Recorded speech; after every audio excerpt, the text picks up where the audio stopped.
राजनीति तो हेतु हेतु मतभुज से होता नहीं है। अभी आपको हम इंटरव्यू दे रहे हैं, अभी हमको देवघर जाना है, रास्ते में हार्ट अटैक कर जाए, बासघाट चले जाए, इसका क्या गारंटी है? कल क्या होगा 2 घंटे के बाद, इसकी क्या गारंटी है? नीतीश कुमार जी अब राजनीति में हाशिए पे चले गए हैं, कहीं पब्लिक मीटिंग में टाइगर अभी जिंदा है। नमस्कार, आप देख रहे हैं लाइव बिहार। मैं हूं आपके साथ असलम अब्बास। लोकसभा चुनाव 2024 से पहले बिहार की सियासत में लगातार उठा पटक जारी है। कभी कुछ तो कभी कुछ, कभी एनडीए की तरफ से कुछ कहा जाता है तो कभी महागठबंधन की तरफ से कुछ कहा जाता है। लेकिन खास करके महागठबंधन के बिहार में विपक्षी गठबंधन की एकता के सूत्रधार रहे नीतीश कुमार को लेकर बिहार में सियासत काफ़ी गर्म है। इसी बीच नीतीश कुमार के खास मंत्री अशोक चौधरी जमुई पहुंचते हैं, जहां उन्होंने गठबंधन को लेकर और 2024 लोकसभा चुनाव को लेकर, इसके अलावा चिराग पासवान को लेकर बहुत बड़ा बयान दे दिया है। उन्होंने क्या कुछ कहा है, जरा सुनिए। तो रूटीन है, रूटीन होता है, कोई भी आता है, कोई फिर जाता है। बहुत से लोग पहले भी आए, बहुत से लोग पहले भी गए। क्योंकि लालन सिंह जी को चुनाव लड़ना है तो उन्होंने माननीय नेता से आग्रह किया था कि हमको इस जिम्मेवारी से मुक्त कर दिएगा तो हम अपने लोकसभा चुनाव में ज़्यादा समय दे पाएंगे, इसलिए निर्णय हुआ। ऐसा तो नहीं लगता कि 2016 की पुनरावृत्ति फिर बिहार में होगी और एनडीए में आप जाएंगे, जिस तरह से 2017 में राष्ट्रीय अध्यक्ष। राजनीति तो हेतु हेतु मतभुज से होता नहीं है। अभी आपको हम इंटरव्यू दे रहे हैं, अभी हमको देवघर जाना है, रास्ते में हार्ट अटैक कर जाए, बासघाट चले जाए, इसका क्या गारंटी है? कल क्या होगा 2 घंटे के बाद, इसकी क्या गारंटी है? संभावना है। संभावना से कैसी? राजनीति तो अभी हम लोग गठबंधन में हैं, गठबंधन में हमारी सरकार चल रही है।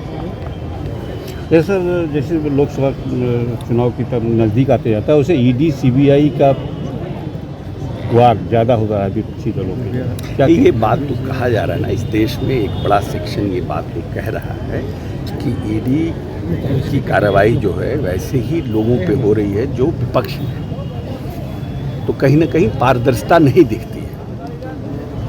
ये बात तो लोग चर्चा में है, इसका जवाब तो सरकार को देना चाहिए कि क्यों ऐसा हो रहा है, क्या कारण है। केजरीवाल पे दबाव बढ़ रहा है, हेमंत सोरेन पे दबाव बढ़ रहा है, कुछ कह रहा है कि ईडी गिरफ्तार हो सकती है। नहीं, वही हम कह रहे हैं ना, कहीं पारदर्शिता नहीं है और किन कारणों से हो रहा है, इसका तो जवाब भारतीय जनता पार्टी के लोगों को ही देना चाहिए, वही दे पाएंगे इसका जवाब। लग रहा है कि ठीक है, हो रहा है। हम तो कह रहे हैं कि कहीं ना कहीं लोगों के मन में ये संशय है कि पारदर्शिता नहीं है कार्य प्रणाली में, उसका जवाब तो भारतीय जनता पार्टी के लोग ही दे पाएंगे ना।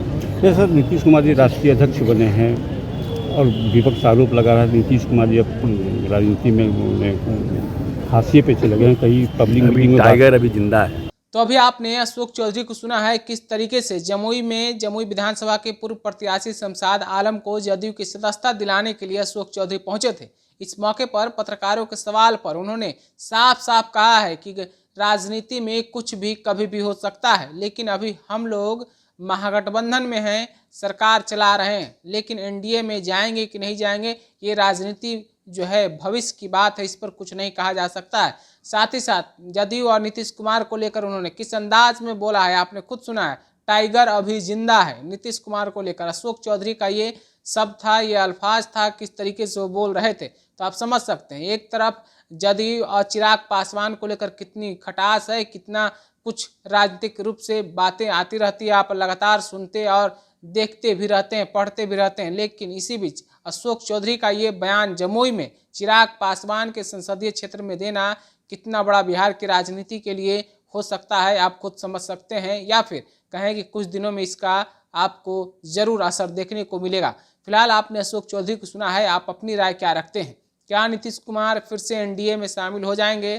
क्या जदयू में जिस तरीके से राजनीतिक रूप से बदलाव हुआ है, खास करके अशोक चौधरी बोल रहे हैं और टाइगर अभी जिंदा है, तो क्या नीतीश कुमार 2024 में जिस तरीके से पीएम उम्मीदवार को लेकर चर्चाएं हो रही थी, क्या उस पर मुहर लगेगी या फिर INDI गठबंधन में उन्हें संयोजक का पद दिया जाएगा? आप अपनी राय हमें ज़रूर बताइएगा। तब तक के लिए बने रहिए लाइव बिहार के साथ। आपका शुक्रिया।